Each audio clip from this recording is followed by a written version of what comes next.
Bonjour, bonsoir, salam à tout le monde. Salam, salam, salam, salam, salam, salam. Salam à tout le monde.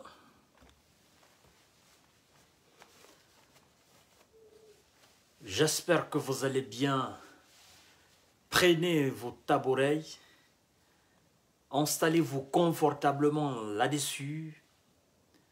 Installez-vous très bien dans vos fauteuils, dans vos chaises, ou sur vos chaises, si vous voulez bien.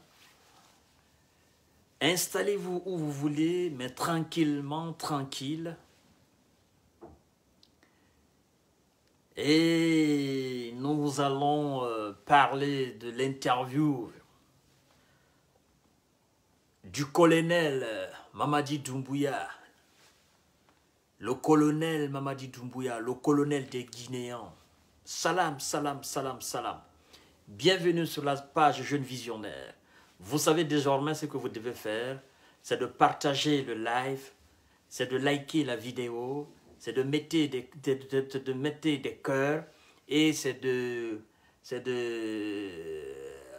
mettre des cœurs, autant pour moi, et c'est de mettre aussi des étoiles, beaucoup d'étoiles pour évidemment soutenir M. Kanté. Mesdames et messieurs, nous avons suivi tous hier avec beaucoup d'intérêt, beaucoup d'émotion et beaucoup de sérieux le colonel intrépide qui étalait tout son savoir-faire, qui étalait là son calme, tout le sang-froid, toute son intelligence et toute sa vision, là, une vision globale et globaliste. Partagez au maximum la vidéo, partagez l'émission. Je vous ai dit, aujourd'hui, vous venez, on fait le live. J'ai lancé le live 10 minutes avant, parce que je vous ai dit à 30. Mais, je voudrais être précis, être là avant vous. Mettez des cœurs. Il y a encore des bandits, des sorciers qui mettent des têtes de mort. Tous ceux qui mettent des têtes de mort, ils ont leurs grand-mères qui sont sorcières. Tous ceux qui mettent des têtes de mort, chez eux, dans la famille, ils ont des sorciers et des sorcières. Tous, je dis bien tous, sans exception, tous ceux qui mettent des têtes de mort. Chez eux, dans leur famille, il y a des sorciers et des sorcières là-bas, qui les empêchent d'évoluer, et eux, à leur tour, ils veulent nous empêcher d'évoluer, mais ça n'aura pas lieu, Inch'Allah. Nous sommes assistés par le Saint-Esprit. Nous sommes assistés par le bienveillant, Dieu le Tout-Puissant. C'est lui qui guide nos pas. Et avec la bénédiction de nos ancêtres, voilà.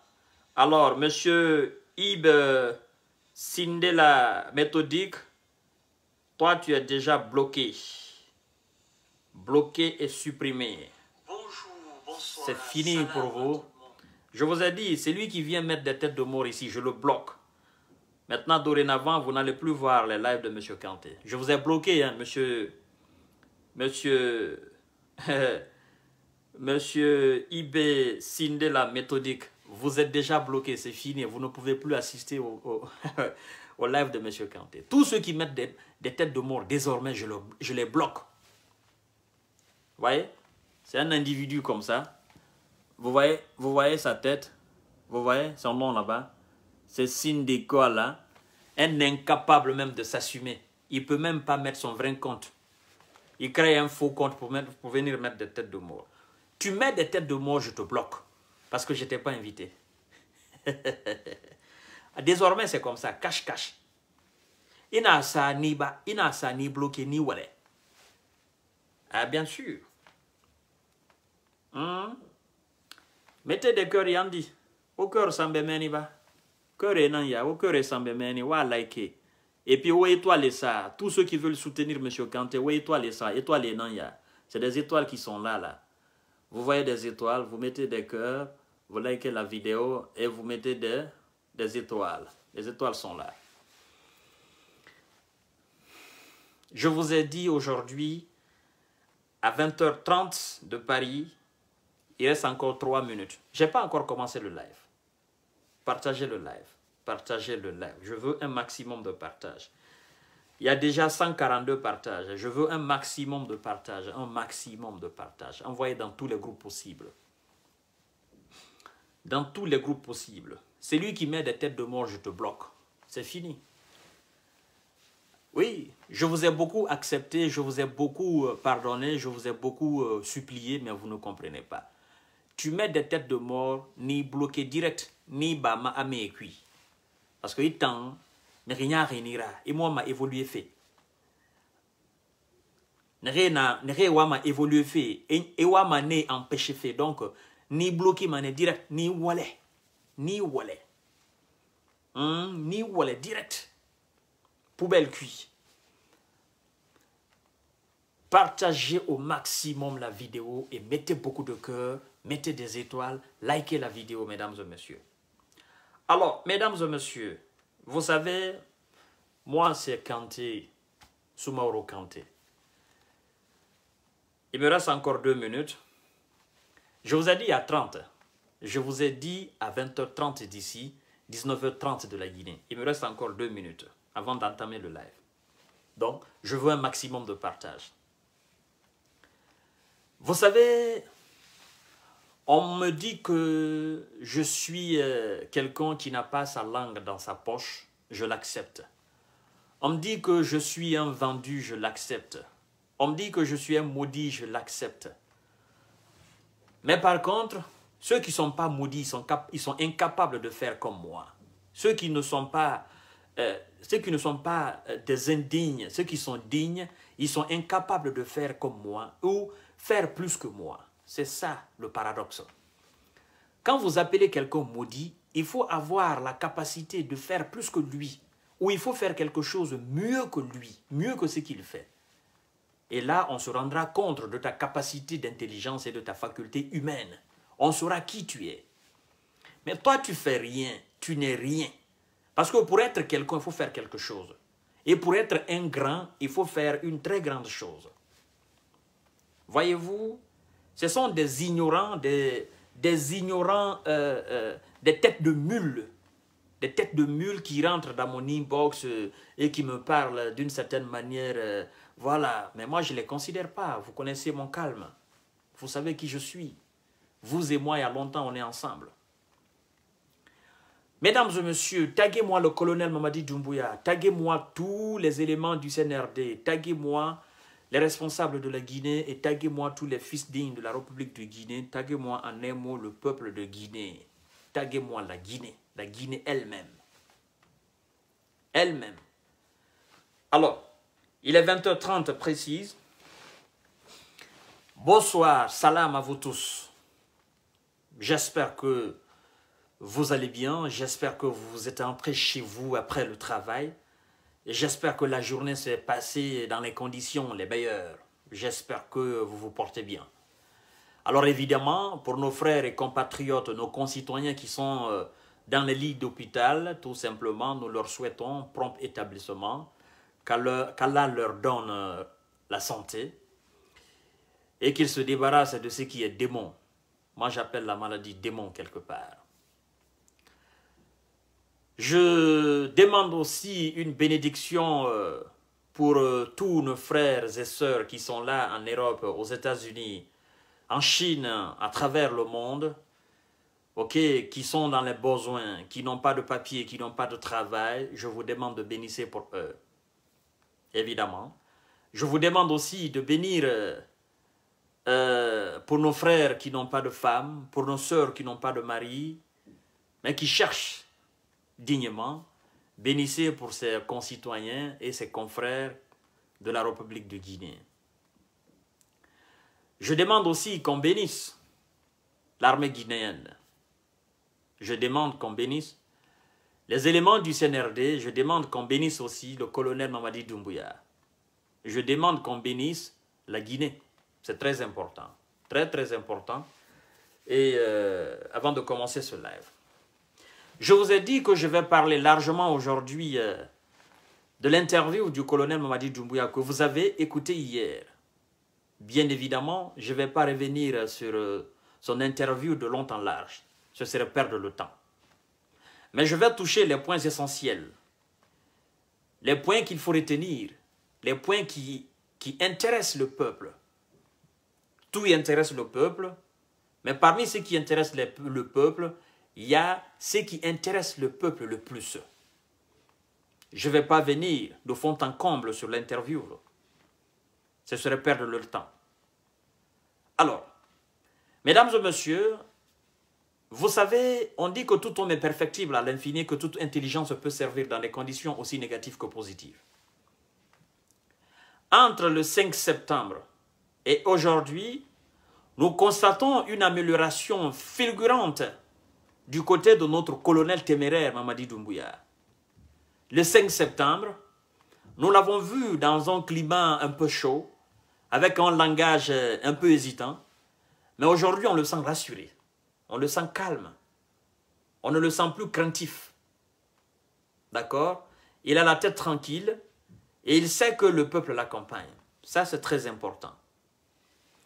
En l'écoutant parler, on se serait dit peut-être qu'il est en train de lire quelque chose. Non, il ne le lit pas. Il n'y a pas de papier devant lui. La lecture, c'est dans la tête. Il sort tout ça, toutes ces réponses, il les sort dans sa tête. Il ne lisait pas. Parce qu'au début, il y a des gens qui le traitaient d'analphabète, il y a des gens qui le traitaient de bête, il y a des gens qui le traitaient d'inintelligent, il y a des gens qui le traitaient de limité. Mais vous savez, être limité, on peut l'expliquer sur beaucoup de plans, sur beaucoup d'aspects.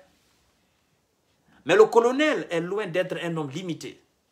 Sur le plan intellectuel, sur le plan éducatif, sur le plan de la connaissance de la vie, sur le plan physique, sur le plan faculté humaine, sur le plan social, sur le plan même politique. Il est loin d'être un homme limité. Il a une certaine qualité d'homme que la plupart des hommes n'ont pas. C'est très important de le souligner. Hier, vous avez senti, tout au long de son allocution, tout au long de l'interview, tout au long de ses questions-réponses, moi j'ai vu devant moi un homme rassurant, un homme qui sait gérer le stress.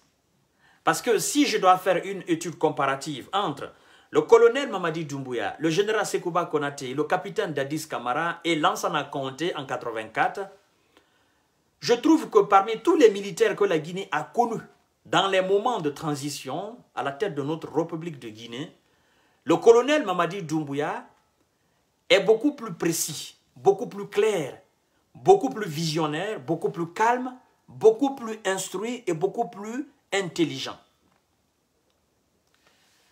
À la prise du pouvoir par l'armée en 1984, nous avons constaté que les premiers discours de Lansana Conté, il les faisait en sous-sous. Avec tout le respect que j'ai pour ce vieux, paix à son âme, même si, ok, on ne va pas rentrer, on ne va pas revenir sur sa gestion, d'accord, c'était un dictateur, ok, on laisse ça de côté, mais je cherche juste un élément de comparaison, parce que je ne vais pas comparer Mamadi Doumbouya au civil, je le compare à ses compères, à ses prédécesseurs militaires qui ont géré notre État, à commencer par Lansana Conté. Venir jusqu'à toucher M. Dadis Camara, il n'y a pas comparaison. Dadis était c'est-à-dire un autre personnage, quelqu'un d'autre, ok, avec une pulsion beaucoup plus grande, incontrôlable. Tous les Guinéens le savent. Partagez au maximum la vidéo. Et puis, nous avons vu un Sekouba Konaté calme. La plupart des Guinéens considéraient son calme de quelqu'un qui n'aime pas beaucoup parler, mais qui aime plutôt agir. Mais en réalité, Sekouba Konaté était un tonneau vide. Oui, ce qui a beaucoup trompé les Guinéens, on se disait « El Tigre, El Tigre, El Tigre ». Mais c'était un tonneau vide. Il ne parlait pas parce qu'il ne savait pas parler. Il ne parlait pas parce qu'il ne savait pas quoi dire. Il ne parlait pas parce que absolument il ne connaissait rien. C'est ce qui est la vérité. Donc, avec l'avènement du colonel Mamadi Doumbouya à la tête de notre république, de notre jeune république qui est la Guinée, on constate que le colonel Mamadi Doumbouya se distingue, n'est-ce pas, de ces gens-là par un certain nombre de caractères et de critères, chose qui est très importante.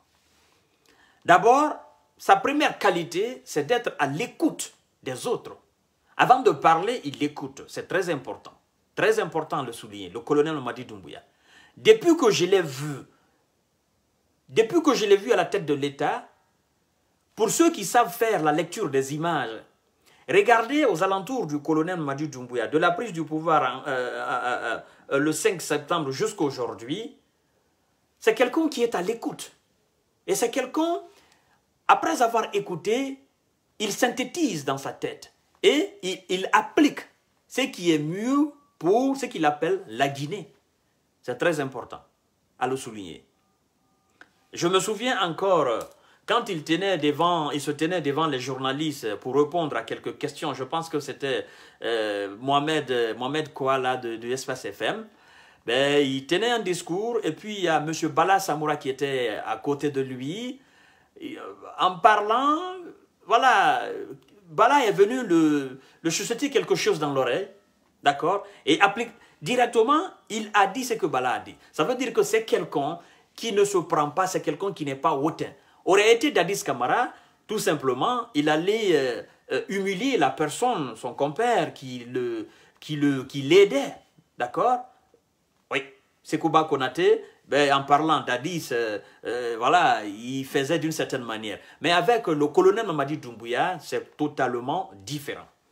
Vous pouvez même le laisser discourir, et puis vous le dites réellement, voilà, c'est ça, il applique. On l'a constaté aussi au Palais du Peuple.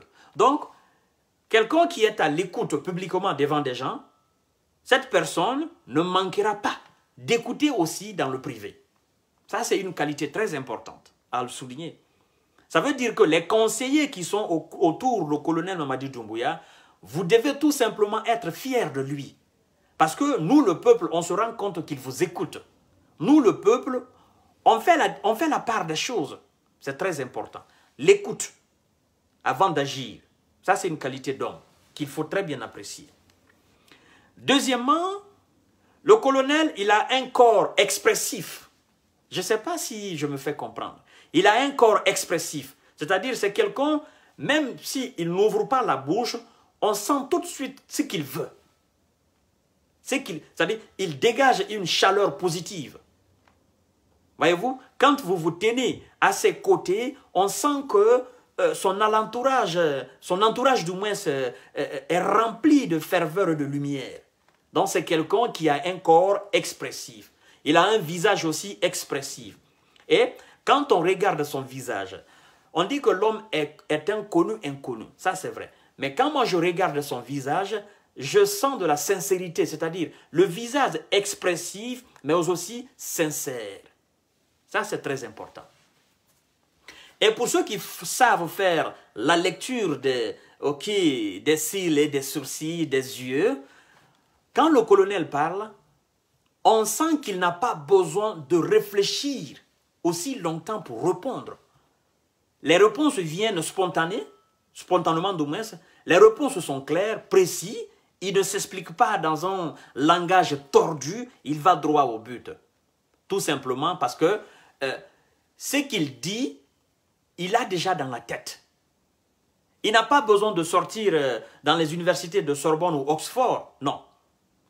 C'est un monsieur qui parle de la réalité guinéenne. En parlant de la réalité guinéenne, il est positif. Il n'essaye pas de détourner ou il n'essaye pas de déformer la réalité. Vous savez, il est très facile d'expliquer la situation guinéenne. Et c'est ce que le colonel fait. C'est ce que moi je fais en longueur de journée. C'est ce que je fais tous les soirs devant vous. Il est très facile d'expliquer la situation guinéenne et de répondre aux questions des médias guinéens. C'est très facile. Mais qu'est-ce qui est difficile? Quand vous essayez de mentir, c'est-à-dire de prendre la réalité et de de transformer la réalité ou de tordre la réalité ou de déplacer la réalité de son contexte, alors vous serez appelé à mentir, vous serez appelé à dire autre chose qui est différent de la réalité. Et c'est ce que la plupart des cadres véreux, les bandits à col blanc d'Alpha Condé ont essayé de faire durant tout son régime. Ils ont essayé de transformer la réalité, une réalité que les Guinéens voient de leurs yeux, ils sentent. Voyez-vous? C'est pourquoi le colonel, on ne peut pas le piéger, parce qu'il ne parle que de la réalité. Vous posez des questions sur la réalité, il vous répond selon les réalités. Il n'invente rien.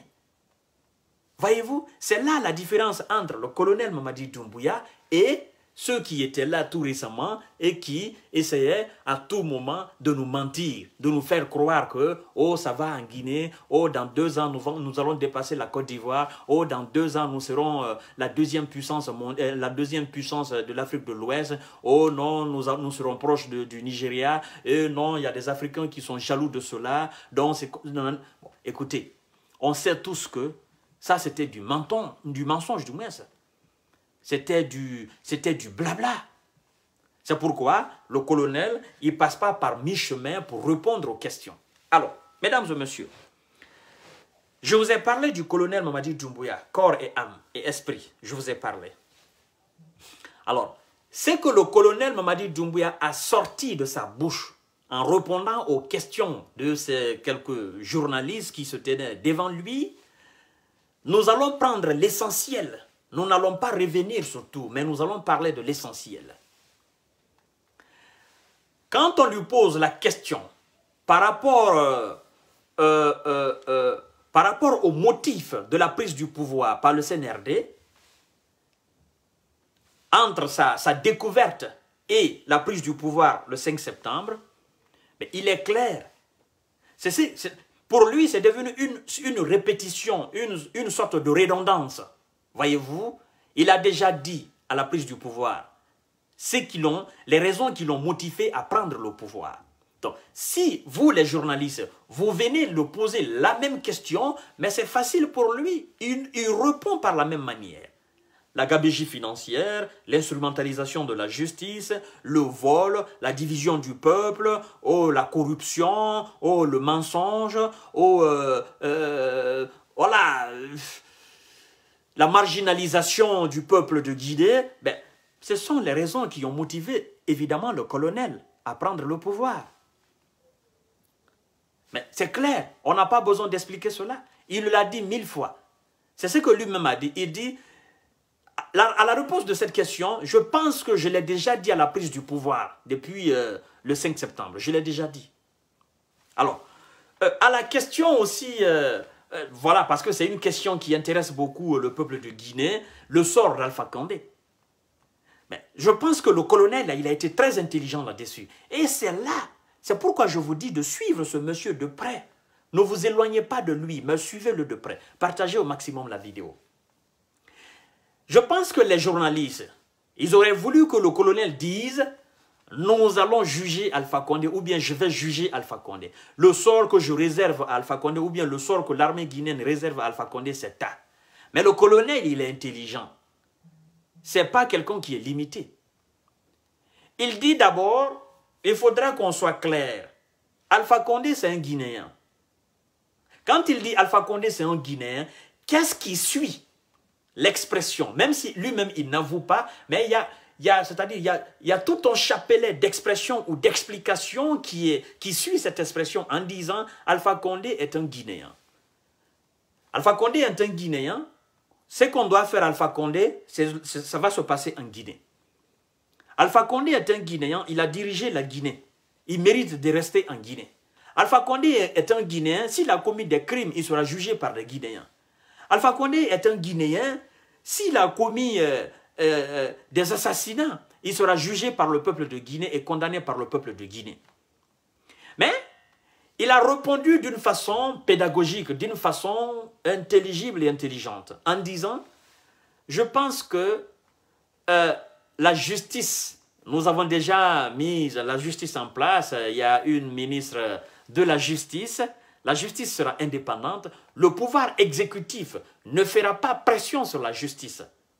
La justice fera ce qui est bon pour la République de Guinée. Alors, en parlant de la justice, intelligemment, il confie ce dossier d'Alpha Condé devant toute la République de Guinée. Il confie le dossier d'Alpha Condé à la justice directement.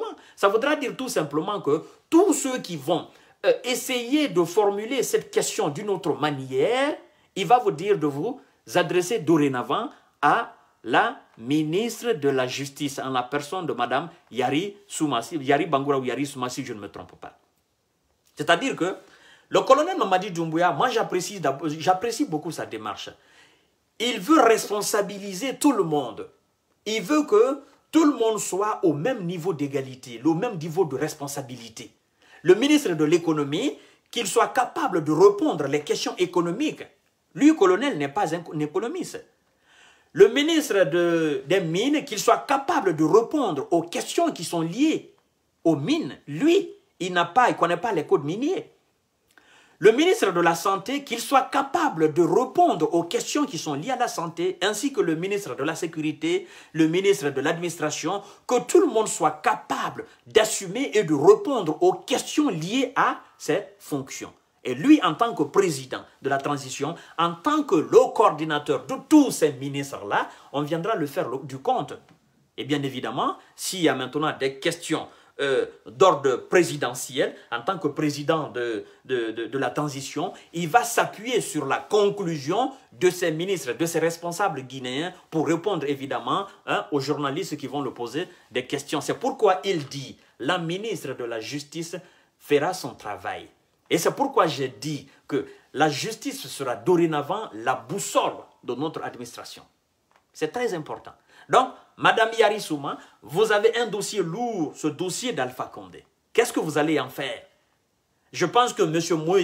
Moussa Moïse, désormais M. Aboubakar, ou n'importe quel journaliste, vous n'avez plus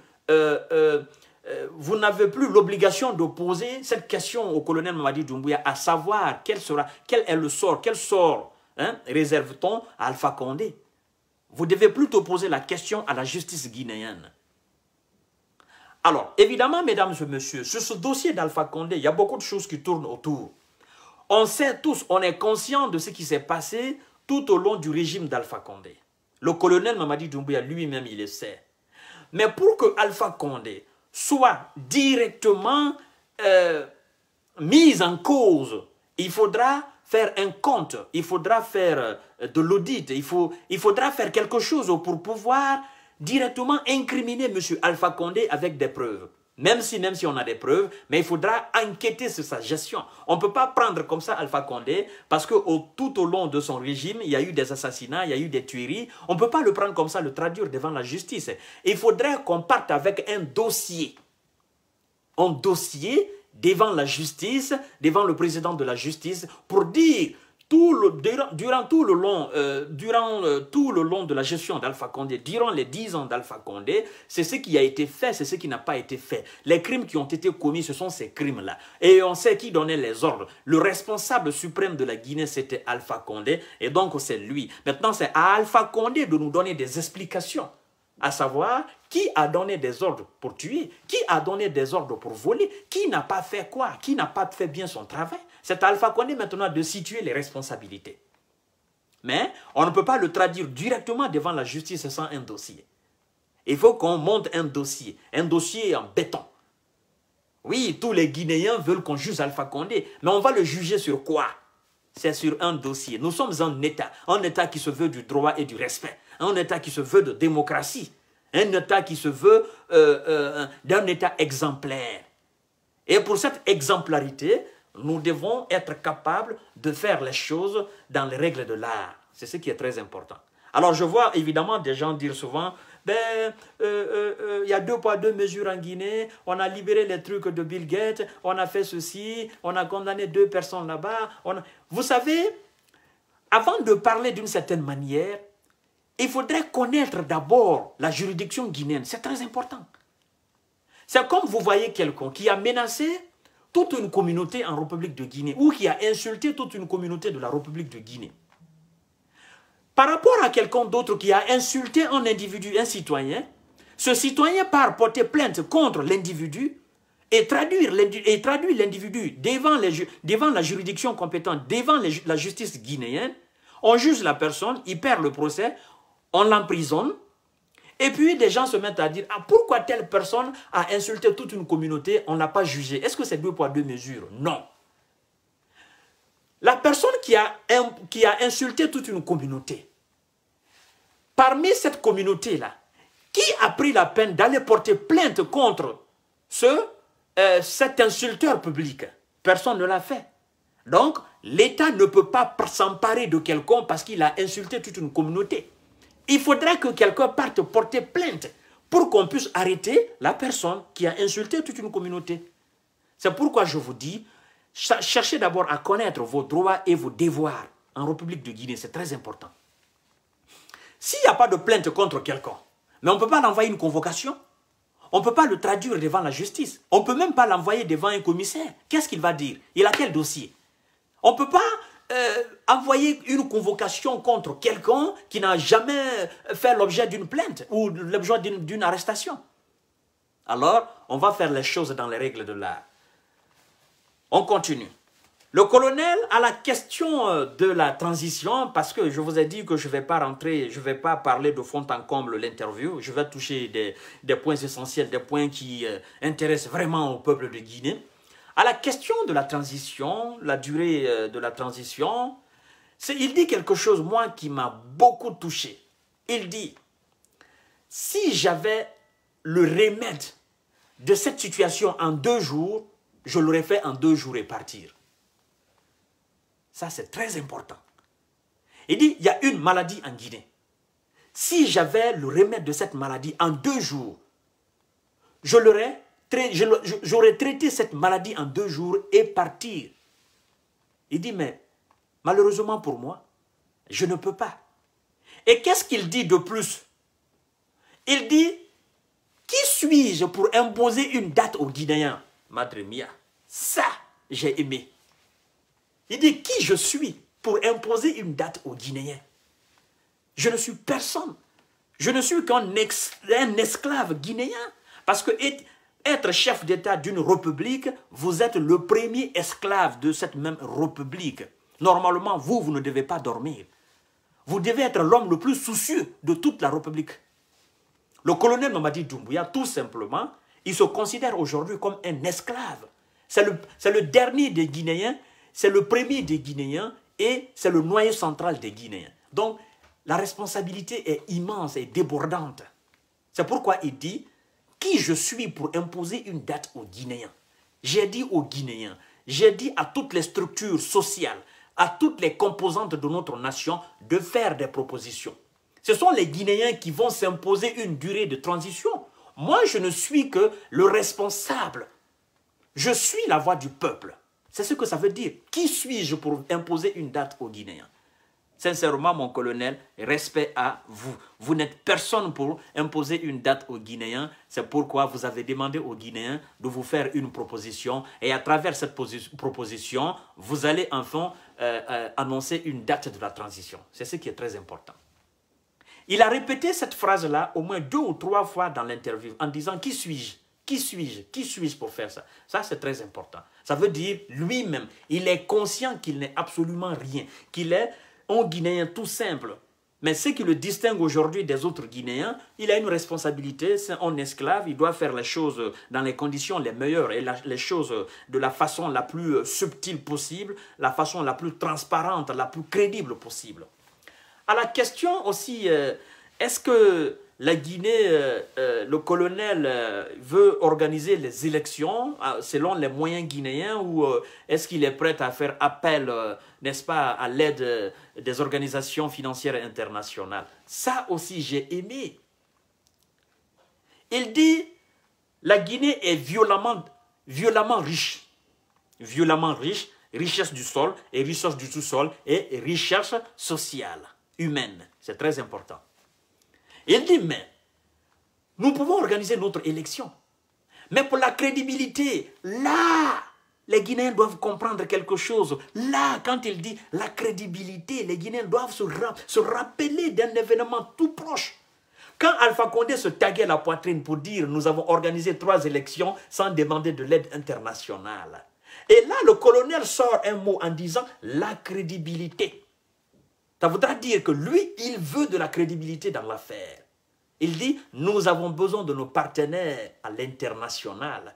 Bien vrai que nous pouvons organiser parce que nous avons les moyens, nous avons les ressources humaines, les ressources matérielles, nous pouvons organiser, mais en se faisant assister par nos partenaires internationaux, tout simplement, ça apporte de la crédibilité aux organisations des élections guinéennes.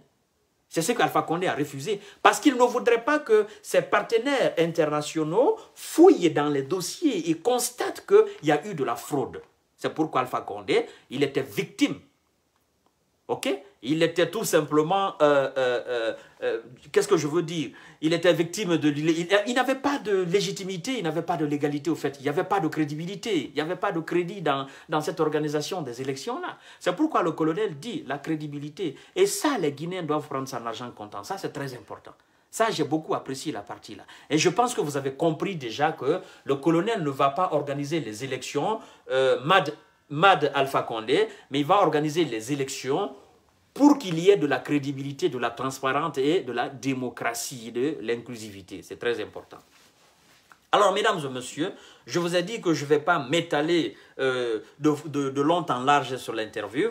À la question aussi de quoi d'autre encore, si je ne me perds pas dans ma tête, à la question des ministres qui appartiennent à des entités politiques, comme moi-même je l'avais déjà fait, j'avais déjà fait un live là-dessus, je pense que le colonel est allé dans la même direction, dans la même trajectoire que moi, Kanté, en disant que c'est tout simplement des Guinéens avant d'être des hommes politiques. Partagez le live. Parce que quand on a nommé Ousmane Gawal ministre, j'ai vu des gens, des tonneaux vides, voulant créer de l'amalgame et des faux problèmes autour de cela. Je vous ai dit, je suis sorti devant vous, j'ai fait un live là-dessus, je pense que vous vous souvenez. Je vous ai dit que tous ces éléments, tous ces hommes, tous ces individus de la République de Guinée, ils sont d'abord Guinéens avant d'être des hommes politiques. Et ce qui est intéressant dans l'affaire, c'est que vous devez savoir que ce n'est pas un parti politique qui est au pouvoir, c'est un régime exceptionnel. C'est l'armée qui a pris le pouvoir, ses responsabilités, l'armée a pris le pouvoir. Et cette armée, on dit que c'est une armée républicaine. Alors si elle est républicaine, elle a besoin de tous ses fils et toutes les filles de cette même république. Donc c'est ce qui caractérise un peu ce régime-là. On pouvait travailler même avec Sidia Touré, avec Selouda Diallo, parce que tout simplement, le colonel Mamadi Doumbouya ne fait pas partie d'un parti politique. Non. Tous ces ministres-là, ok, tous ceux qui travaillent avec lui, son secrétaire général à la présidence-là, ils sont tout simplement des militaires. Ils n'ont rien à voir avec un parti politique. Et ils peuvent travailler avec tout le monde. Parce que tout ce beau monde, c'est tout simplement des Guinéens. Moi-même, je suis venu devant vous et sa réponse m'a beaucoup plu parce qu'il a dit exactement ce que moi j'ai dit. J'ai dit, écoutez, ce sont des Guinéens avant d'appartenir à des entités politiques. Vous partagerez au maximum la vidéo. Et quand il parle de la levée des barrages, moi, ça m'a beaucoup plu. Ça veut dire que c'est quelqu'un qui a marché et c'est quelqu'un qui est conscient de ce qu'il a vu à l'extérieur de la Guinée. C'est très important. Quand il dit, allez-y au Sénégal, allez-y dans les pays limitrophes de la Guinée, est-ce que vous verrez, allez-y un peu, vous ne verrez pas des barrages. Il dit que la Guinée n'est pas en guerre civile, la Guinée n'est pas en instabilité. Donc, tout simplement, il est conscient que le fait de réquisitionner l'armée et de mettre des barrages un peu partout, c'était purement stratégique, c'était purement politique. D'accord? C'était lié à l'esprit diabolique d'Alpha Condé. Et le colonel aujourd'hui, il rassure le peuple de Guinée en disant nous n'avons pas besoin de cela. Et il va loin en donnant une explication très claire, militaire aussi, très compréhensible. Il dit mais les barrages c'est la nuit, mais la journée. D'accord? Alors celui qui veut faire du mal à la République de Guinée, il peut entrer en journée et faire du mal. Mais les barrages c'est la nuit. Ça, c'est très important. Et il glorifie même les forces de sécurité guinéennes en disant cette force ou ces forces sont capables d'assumer et d'assurer la sécurité des nobles citoyens guinéens et de défendre l'intégrité physique et morale de la République de Guinée. à la question aussi de Moussa Moïse par rapport au cacique du RPG Arc-en-Ciel, j'ai beaucoup aimé cette partie-là. Parce que quand on lui a posé la question, il a pris d'abord un élan, c'est-à-dire un élan rassurant. Alors, M. Kanté, on vous pose la question, et M. Kanté est assis comme ça, puis par rapport à la question, il fait comme ça. Ça, c'est un élan de confiance. Regardez bien la vidéo. Quand il bombe le torse, en se levant avec un petit sourire, c'est un élan de confiance. Il dit, si nous avons accepté d'aller à la mort, ça c'est très très important, mesdames et messieurs. Si nous avons accepté d'aller à la mort, ça veut dire qu'on ne va reculer devant rien. Qu'est-ce qui effraie l'homme dans sa vie, dans toute la vie de l'homme? Qu'est-ce qui t'effraie? Ce n'est pas la mort. Mais le colonel dit, si nous avons accepté d'aller à la mort, si nous avons accepté de braver la mort, parce qu'en s'attaquant à Alpha Condé dans son palais Sékou Touré, on savait que c'était la mort qui nous attendait. Mais nous avons accepté de braver cette mort afin de sauver notre République. Ça voudra dire tout simplement que tous ceux qui s'agitent actuellement au cacique du RPG Arc-en-Ciel, où nous allons prendre des armes, le colonel vous dit qu'il est formé et qu'ils sont formés pour défendre la République de Guinée. Et en disant que nous sommes formés, nous sommes prêts, ça veut dire que venez, vous allez trouver des hommes devant vous. Et je pense que les caciques du RPG Arc-en-Ciel, cette partie de l'interview du colonel doit beaucoup les interpeller. Parce que quand il dit, si nous avons accepté d'aller à la mort, il a dit 2 fois ou 3 fois dans l'interview, si nous avons accepté d'aller à la mort, ça veut dire quelqu'un qui a accepté d'aller affronter la mort. Cette personne-là n'a peur de rien maintenant. C'est ce que vous devez comprendre. Oui, j'ai accepté de braver la mort. Pour faire quoi? Il dit pour sauver la République de Guinée. Et ça m'a plu. Il n'a pas dit pour sauver Mamadi Doumbouya. Il n'a pas dit pour sauver Yaya Touré. Il n'a pas dit pour sauver Sekouba Konaté. Il n'a pas dit pour sauver Moussa Moïse. Il n'a pas dit pour sauver Aboubakar. Il a dit pour sauver la République de Guinée. Donc, nous avons fait preuve, nous avons fait montre d'abnégation, montre de sacrifice pour sauver notre République. Parce que la manière dont la Guinée fonctionnait, ce n'était pas un fonctionnement idéal, ce n'était pas un bon fonctionnement. Il faudrait qu'on change le cours de l'histoire. Et c'est ce qu'il a fait. Donc, les caciques du RPG Arc-en-Ciel, vous qui avez des projets machiavéliques dans votre tête, des projets sataniques et démoniaques, vous êtes déjà prévenus. Et il va très loin en disant... Il dit, je cite, « La division ne profite qu'aux diviseurs et non ceux qui sont divisés. » Cette partie-là, je l'ai aimée. J'ai apprécié. Parce que vous savez, j'ai suivi ça avec intérêt. Et après, moi-même, j'ai téléchargé, j'ai suivi, j'ai écouté. Je dis, non, ce monsieur-là, ce n'est pas un petit homme. Ce monsieur-là, c'est un humain. Il a de l'humanité, de l'humanisme dans son corps. Ce monsieur-là connaît la Guinée de fond en comble. Ceux qui disent, oh non, c'est un Français, oh non, il a passé toute sa vie en France, oh non, c'est comme ça. Je vous dis, c'est faux. Le colonel a mangé à Tchéké comme vous. Il a mangé l'haricot rouge comme vous. Il a mangé le thau comme vous. D'accord? Il a souffert à Conakry comme vous. Ok? Donc, il connaît très bien la Guinée. Il a été victime du système guinéen comme vous. Avant qu'il ne devienne militaire, il a été victime du système. Pourquoi il est sorti de la Guinée pour venir à l'aventure? Parce qu'il a été victime du système guinéen. Et pourquoi il est retourné en Guinée quand on a fait appel à lui? Parce qu'il est parti dans l'intention de rendre service à sa jeune république. Et quand il est parti, qu'il a constaté, il a servi cette république d'une certaine manière, il a pris ses responsabilités, il dit non, cette manière de gérer ma nation ne font pas partie de mes critères d'homme, ne font pas partie de mes idéaux. Il faut que je change le cours de l'histoire. Il faut que j'entre dans l'histoire. Il faut que j'entre dans l'archive de la Guinée. Mais comment? D'une manière positive. Et en entrant d'une manière positive, je vais aussi ressortir d'une manière positive. Parce que je ne vais pas accepter de rentrer par la grande porte et sortir par la fenêtre. Non. Je vais sortir par une porte beaucoup plus grande, beaucoup plus large que je ne suis rentré. Et je pense que le colonel, il va le faire. Vous savez, des fois, j'aime faire des idées un peu bestiales. Excusez-moi de l'expression, mais des fois, je fais des nuits blanches, je fais des réflexions un peu bizarres parfois.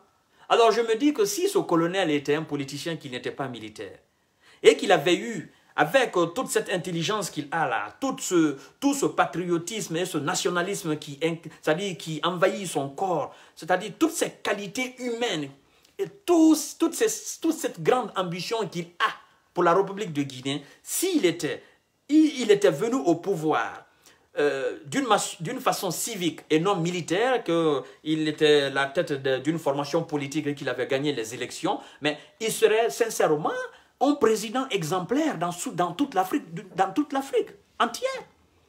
Parce que tout ce qu'il a dans sa tête là, étant civil, et qu'il s'était mis à réaliser tout ce qu'il a dans sa tête, mais je pense que c'est le peuple de Guinée lui-même qui se s'est relevé pour dire que non, ce monsieur-là, il ne va pas. Il va faire un 3e mandat, 4e mandat, 5e mandat, 6e mandat. Mais je pense avec sa qualité d'homme, il aurait répondu au peuple en disant non, je dois respecter la loi. Je suis venu, j'ai fait un mandat, j'ai fait 2 mandats, même si vous m'acclamez ou quoi que ce soit, c'est-à-dire d'une façon grandiose, non, je dois respecter la loi. Parce que je veux de l'alternance à la tête de l'État. Je voudrais que ce que moi j'ai fait pour la République, que mon héritage reste et que ça continue. C'est le genre d'homme qui est devant nous là, ce colonel Mamadi Doumbouya. Voyez-vous? Alors, mesdames et messieurs, je pense que vous avez compris. Et en ce qui concerne les questions liées à la CEDEAO, il a été beaucoup plus clair. Mais vous savez, je ne vais pas m'étaler sur les réponses concernant la CEDEAO, parce que je me dis que, comme lui-même a dit, que la chose la plus importante, c'est la Guinée et les Guinéens.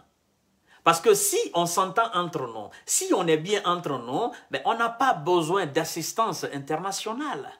On n'a pas besoin qu'on nous envoie des émissaires. On n'a pas besoin qu'on nous envoie quelqu'un qui est un envoyé spécial pour faire quoi que ce soit. Il dit c'est le peuple. Et nous sommes majeurs, nous sommes intelligents, nous sommes capables de régler nos problèmes entre nous. C'est pourquoi tous ceux qui rêvent qu'Alpha Condé, on va l'envoyer à l'heure, il n'ira nulle part, il restera en Guinée. Vous devez comprendre cela. Et quand le colonel dit dans l'interview que il faudrait que ça soit clair dans la tête de tous les Guinéens qu'ils ne sont pas venus pour développer la Guinée, mais pour poser les jalons du développement, pour poser les jalons d'une véritable démocratie, pour poser les bons fonctionnements, c'est-à-dire pour mettre dans le sol la racine du fondement d'une véritable société exemplaire. Je pense que ça veut dire tout simplement qu'ils ne sont pas venus pour se cramponner au pouvoir, pour rester au pouvoir. Il va partir. Et quand la date de la transition sera fixée par le peuple lui-même, que le colonel va valider, il va organiser les élections et il va partir. Mais je pense que quand il ira, le peuple va le réclamer. Le peuple dira, non, Mamadi Doumbouya, il faudrait que vous reveniez. Nous avons besoin de vous. Oui. C'est vrai, vous avez organisé les élections, vous êtes parti. C'est lui qui est venu après vous. Il a fait, il a travaillé, il a tout fait. On est fiers de lui. Mais nous voulons que vous reveniez. Après lui, c'est vous. Venez. Nous avons besoin de vous. On s'en fout. Venez. On s'en fout que vous soyez sorbonnante ou quoi que ce soit. On s'en fout de ça. Mais venez. Vous avez quelque chose dans la tête qui est pragmatique. Et que le peuple a besoin. Partagez au maximum la vidéo. Je pense que le colonel a satisfait tout le peuple de Guinée. Ça, c'est très important. Très, très important. Les inquiétudes qui étaient au niveau du peuple, je pense que le peuple intelligent, le peuple conscient a déjà compris. Et quand il dit qu'il faut tuer l'ethnie, ça me plaît. Parce qu'il y a un farfelu qui est venu sur ma page en disant, je pense, lui, il a compris ça au premier degré. Il a pris ça au premier degré. Pourtant, le colonel a fait une métaphore. C'est que toi, tu n'as pas compris. Quand il dit, il faut tuer l'ethnie. Et le farfelu, il vient sur ma page, il me dit, mais quand on tue l'ethnie, ce sont les ethnies qui composent la Guinée. Quand on tue l'ethnie, il n'y aura plus personne en Guinée. Il a compris ça au premier degré. Quand il dit, il faut tuer l'ethnie, le mot ethnie, il faut tuer ça. Dire peul, soussou, malinké, mot malinké là, mot soussou là, on doit tuer ça. On doit tuer l'identité malinké, l'identité soussou, l'identité peul, l'identité guerzé. On doit tuer ça.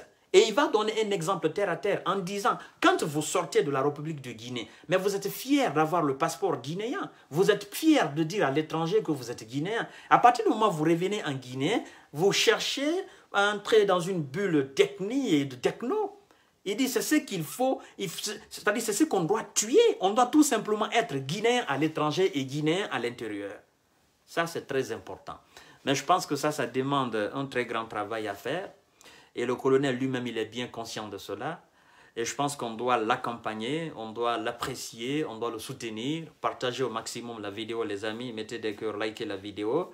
Et je ne serai pas long avec vous parce que j'essaye de compresser la vidéo de la manière la plus possible qu'elle soit. Parce que nous avons des abonnés en Afrique qui nous disent « Monsieur Kanté, s'il vous plaît, ne faites pas, il ne faudrait pas que vous élargissez la vidéo parce que nous aimons vous écouter, mais nous sommes en manque de moyens pour acheter des passes et vous écouter. Les longues vidéos, ça nous fatigue. » Donc, mesdames et messieurs, on va s'arrêter là parce que si je dois parler de cette interview, si je dois continuer à parler, je pense que je ne vais pas finir jusqu'à demain.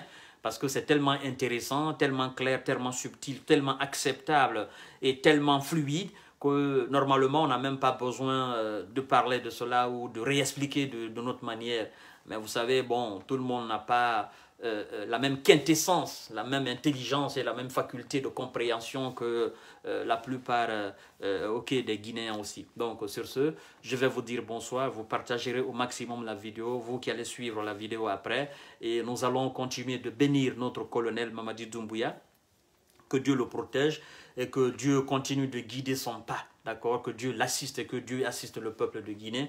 Nous allons continuer aussi de bénir pour le peuple de Guinée, même si à un moment donné je disais que le peuple de Guinée déjà était un peuple béni et que nous devons accepter de nous bénir nous-mêmes. En disant cela, je veux tout simplement dire que nous devons accepter de travailler, de travailler, de travailler, de travailler. C'est ça la bénédiction, parce que vous savez, on dit que le travail, même s'il ne libère pas l'homme, mais sauvegarde sa dignité. Donc le travail est une forme d'adoration de Dieu. Donc tous les grands adorateurs, tous les grands musulmans, tous les grands chrétiens, tous les grands bouddhistes savent que le travail est une forme, est une très grande forme d'adoration de Dieu. Donc nous devons travailler, travailler, travailler, et nous devons accepter, nous devons nous accepter. Nous devons accepter de nous battre. Nous devons nous accepter en tant que Guinéens. Nous devons mettre de côté Peul, Soussou, Malinké. Nous devons aller de l'avant. Et surtout, en parlant aussi de l'expérience des jeunes, le colonel, il a raison. Il n'y a pas d'école pour apprendre l'expérience. L'expérience, c'est en faisant, c'est en pratiquant le métier. Ce qui n'a pas été le cas de la République de Guinée depuis bien longtemps, parce qu'on a estimé que les jeunes sortant d'université, ils ne sont pas expérimentés. Mais comment voulez-vous qu'on ait des expériences? Vous nous refusez même des simples stages. Vous n'acceptez même pas qu'on fasse des stages. Simples stages, vous ne voulez pas qu'on fasse cela. Comment voulez-vous qu'on gagne des expériences? L'expérience, c'est en pratiquant le métier, évidemment.